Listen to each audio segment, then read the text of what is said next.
Okay, this is an attempt to study the Leningrad Dutch. Why the Leningrad Dutch? Because I know the Stonewall and the classical Dutch. The Stonewall, Botvinnik played it for a while. The classical Dutch, it's the main weapon of the Ginger GM, Simon Williams, right? The problem is that the classical Dutch honestly sometimes feels like hit or miss, not something you really play well, or maybe it's just because you need to be a GM level, I don't know, honestly. So the classical Dutch is obviously with d6, instead the Leningrad with g6. How does it work? For example, knight f3, knight f6, and this is important because it takes control of the e4 square, g3, and this is a move that against the classical Dutch has really a good result, no?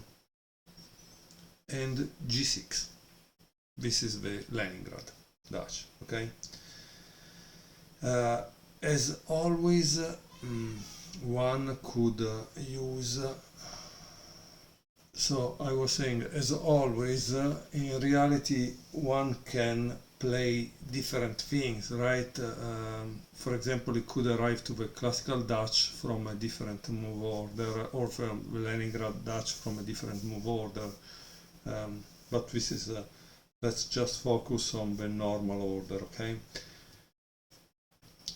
So bishop g2, bishop g7, castle,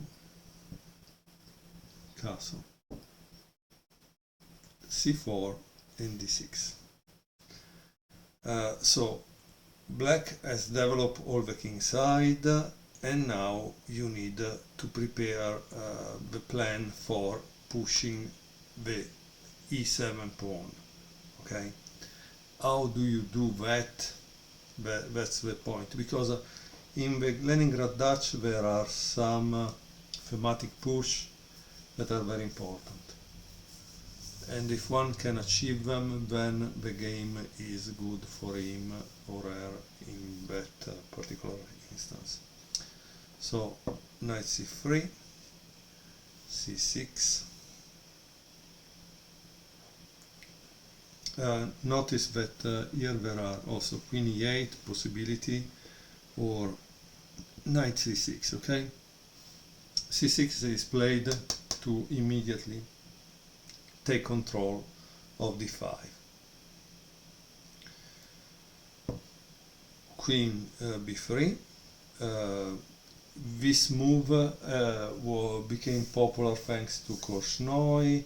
He played a great game, so it's eventually something one should look for to remember.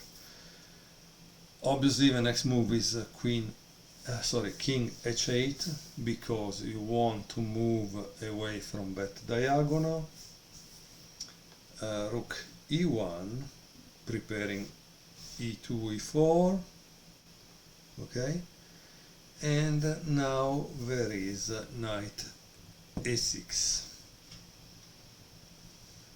Okay, then we have e4,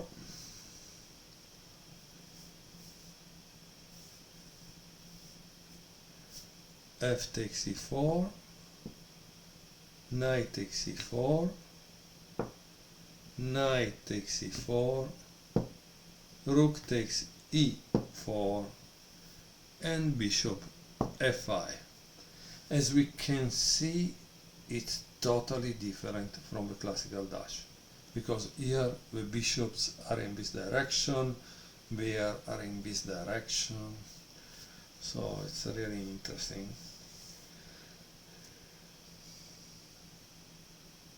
And now, what does white play? What does white play? Rook h4. Queen b6, trying to exchange the queens to reduce the pressure, queen e3, king g8, knight g5, bishop f6, queen e2, knight c7, bishop e3, d5. And white has a nice advantage with the more active pieces and the weak pawn on e7 that is going nowhere.